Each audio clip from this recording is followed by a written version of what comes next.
Littlemore, the daughter of two lovely people who are living with Alzheimer's disease. I'm also a documentary maker, and I very much want to use my experience to try and make a series of films that will support other people like me, and perhaps people who come in contact with people living with dementia in their work, to understand better how to support people to give them a good life with dementia. Because as anyone who knows who lives with it, it can be deeply frustrating, both from my point of view and often from my parents' point of view. And speaking of my parents, this is Pauline, who was an art teacher. Dementia. Dementia. It's when you forget. You forget everything and you can't remember where you put something. You can't remember people's names. Can't remember your own name sometimes. I think, what am I called? I thought, I better give myself a nickname. But I haven't done that yet. Hi. And this is Clive, former architect. I was fast asleep. Oh, were you? Yeah. These are the guys. This is Sean. How are you? Sean.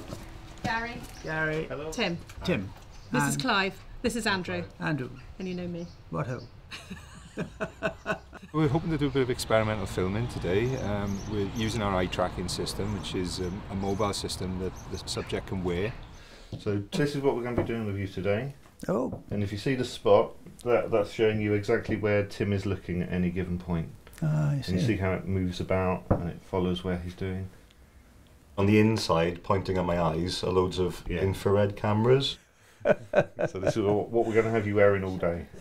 Keep an eye on what you're keeping an eye on. There are lenses that match the prescription in Dad's glasses. We're getting first-hand experiential information from the person rather than looking at it from a third party's perspective, like a carer's perspective or a family member's perspective. I'm tickled by all this gear. Once the glasses are lined up, we're good to film an increasing challenge for Dad, making a cup of tea. And knock it on, that red light, that orange light comes on. The tea is in here. Oh, that's coffee. This should be tea. So I've got to get the cups over here. There should be a cup of tea. Oh, there we are. Right, I'll take that as a for instance. You need two, don't you? Two. You and Mum. Oh, of course, of course. The tea.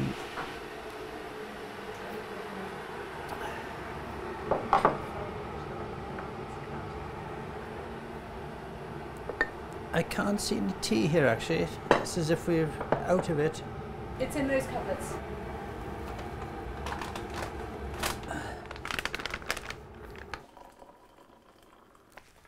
Right.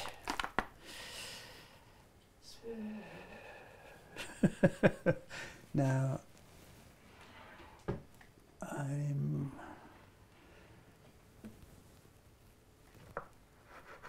where the hell is the other one?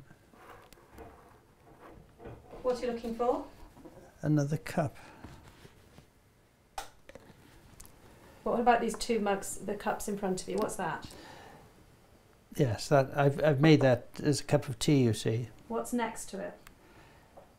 That would have held milk probably, or... So do you need another cup? Yes. There we go, that'll do it. What I haven't done yet though is put any tea in there, which we're out of. Actually, I think there is some No, down that's there. coffee, that's coffee. You're right. That Tetley's decaf, that's what you've got, that's your tea. Right.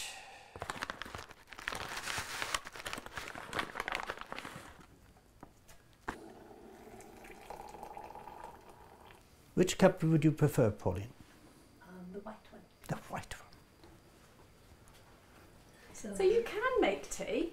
Who said I couldn't? Well, sometimes you tell me you can't do it. Oh, rubbish. So what do you see? Really interesting bit was when you was looking for the teacups, and they were right there in front of you, but there's a lot of distractions on the counter, so you kept looking at the coffee and all the other things there, so they were distracting you away from the thing that you were actually looking for. So that was interesting, and we can see that on here. Maybe then it's an argument for keeping surfaces uncluttered, because this house is very cluttered. Yeah. And I probably need to come in with a big bin liner. When we play this back, we'll be able to get kind of a map, almost like a heat map of where Clive has looked, so we can tell the objects that are distracting most, maybe. Perhaps you should drink your tea now. Mum's experience of Alzheimer's disease is completely different to Dad's. I make mistakes. What kind of mistakes? Forget where things are, because I'm in a new house, if you know what I mean. In what way is it a new house? Well, because although I've been living elsewhere, so I've got to remember where things are, because when you say you've been living elsewhere, what do you mean? We have been living elsewhere, haven't we, Clive? You've lived here since 1976. Oh, right, yes. You've lived here for like 50 years. Yes, right. So I'm just going to get breakfast ready. Cereal.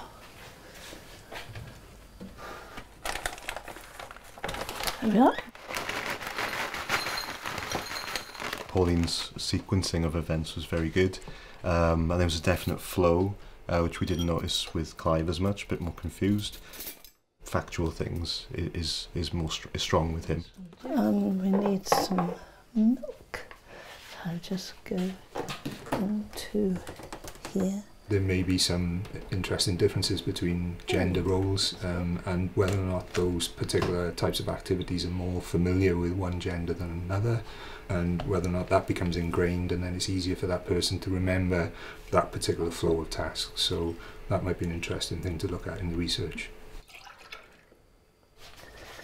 There we are, darling. Cheers, sweetheart. Cheers, the no. They complement each other in their strengths and weaknesses. So what you can do, Daddy can't do, and what Daddy can't do, you can do. Exactly, we work very well. The second observation is around dressing, another challenge for Dad. Right. The ambition is to try to understand what it's like to live with dementia. So looking at it from that person's perspective, understand just daily activities of living and where the problems lie. At this point, I would probably say, Pauline, give me a hand here, please. So talk us through it, what you're thinking. I'm thinking, how the hell am I going to get this lot on without dropping it on the floor all the time? This is an advance. Or is it? What are you seeing? Lots of squares. Do you think that's the issue, that it's squares, that it's distracting? Shall I give you another shirt and see if you find it easier? We're just trying to establish whether there's any kind of observations that we can make from this that might enable us to start to consider a more formalised experiment. Why was that so much easier? I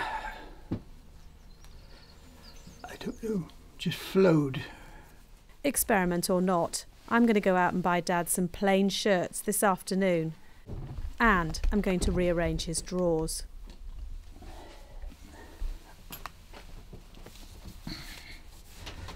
Oh no. I think the most interesting thing from my perspective was that point at which the socks got interrupted by the pants. No, Dad, that's a pair of pants. Daddy, it's pants. Pants right, no good. It had interfered with the process of putting the socks on. It's an interesting observation because it means that perhaps the way things are ordered might help reduce that kind of conflict. You're just telling me that I must look a right prat.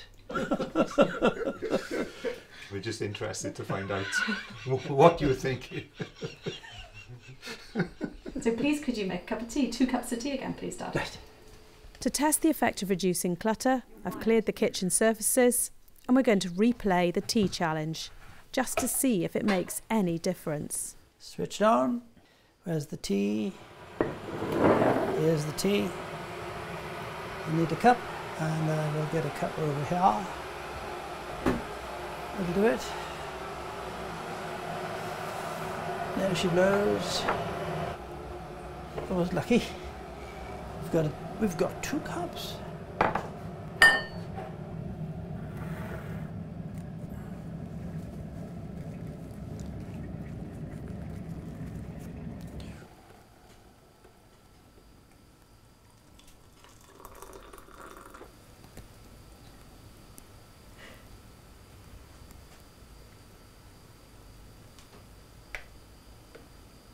Dad, Yeah, where have you just poured the water? into the... Aha!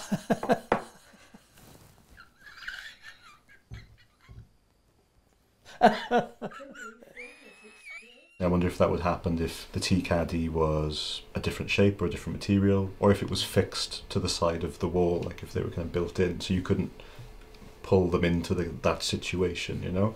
It'd be interesting to see if colours make a difference, because the orange, his eye kept on going back to it at first. So maybe there is a lot to play with in just how spaces are organised. I think there's lots that we can read into this, and lots of information we can gain about how the whole process is perceived by your father.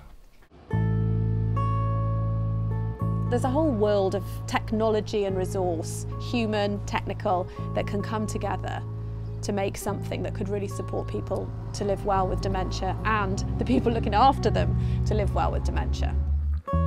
But I'm interested in it insofar as it will help people like me, people working with people with dementia, to look after them better, to support them better. That's the purpose. Cheers. If you're interested to help us develop a series of films exploring ways to support people living with dementia, then please get in touch. Thank you.